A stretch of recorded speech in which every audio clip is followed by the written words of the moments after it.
एक दिन बादशाह अकबर ने ऐलान किया कि जो भी मेरे सवालों का सही जवाब देगा उसे भारी इनाम दिया जाएगा। सवाल कुछ इस प्रकार से थे। ऐसा क्या है जो आज भी है और कल भी रहेगा? ऐसा क्या है जो आज भी नहीं है और कल भी नहीं होगा? ऐसा क्या है जो आज तो है लेकिन कल नहीं होगा? इन तीनों सवालों के उदाहरण भी देने थे। किसी को भी चतुराई भरे इन तीनों सवालों का जवाब नहीं सूझ रहा था।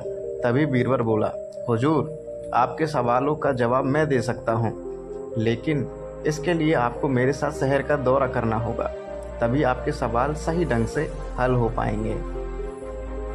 अकबर और बीरबल ने भेष बदला और सूफियों का बाना पहनकर निकल पड़े। कुछ ही देर बाद वे बाजार में खड़े थे। फिर दोनों एक दुकान में घुस गए। बीरबल ने दुकानदार से कहा, हमें बच्चों की पढ़ाई के लिए मदरसा बनाना है, तुम हमें इसके लिए 1000 रुपये दे दो। जब दुकानदार ने अपने मुनीम से कहा कि इन्हें 1000 रुपये दे दो, तो बीरबल बोला, जब मैं तुमसे रुपये ले रहा हूँगा तो तुम्हारे सिर पर जूता मारूंगा। हर 1 रुपये के पीछे 1 जूता पड़ेगा। बोलो, तैयार हो? यह सुनते ही दुकानदार के नौकर का पारा चढ़ गया और वह बीरबल से 2-2 हाथ करने आगे बढ़ाया। लेकिन दुकानदार ने नौकर को शांत करते हुए कहा, मैं तैयार हूँ, लेकिन मेरी एक शर्त है। मुझे विश्वास दिलाना होगा कि मेरा पैसा इसी नेक काम पर खर्च होगा। ऐसा कहते हुए दुकानदार ने सिर झुका दिया और बीरबल से बोला कि जूता मारना शुरू करें। तब बीरबल व अकबर बिना कुछ कहे सुने दुकान से बाहर निकल आए। दोनों चुपचाप चले जा रहे थे कि तभी बीरबल ने मौन तोड़ा। बंदा परवर, दुकान में जो कुछ हुआ उसका मतलब है कि दुकानदार के पास आज पैसा है और उस पैसे को नेक कामों में लगाने की नीयत भी, जो उसे आने वाले कल भविष्य में काम देगी। इसका एक मतलब यह भी है कि अपने नेक कामों से वह जन्नत में अपनी जगह पक्की कर लेगा। आप इसे यूं भी कह सकते हैं कि जो कुछ उसके पास आज है कल भी उसके साथ होगा। यह आपके पहले सवाल का जवाब है। फिर वे चलते हुए एक भिखारी के पास पहुंचे।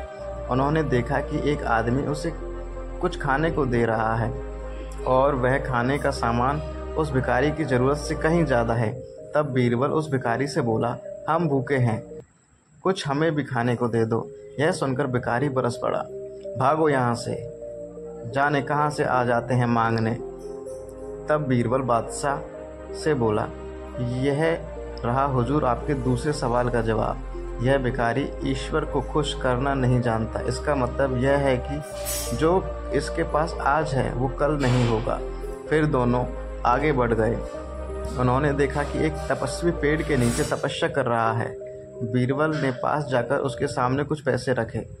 तब वह तपस्वी बोला, इसे हटाओ यहाँ से, मेरे लिए यह बेईमानी से पाया गया पैसा है। ऐसा पैसा मुझे नहीं चाहिए।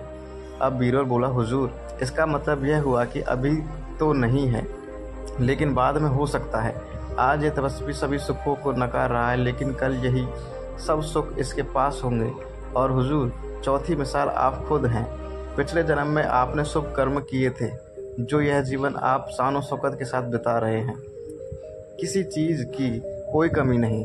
यदि आपने इसी तरह ईमानदारी और न्यायविजयता से राज करना जारी रखा तो कोई कारण नहीं है कि सब कुछ कल भी आपके पास न हो। लेकिन यह न भूलें कि यदि आप राह भटक गए तो कुछ साथ नहीं रहेगा। अपने सवालों के बुद्धिमत्तापूर्ण चतुराई भरे जवाब सुनकर बादशाह अकबर बेहद खुश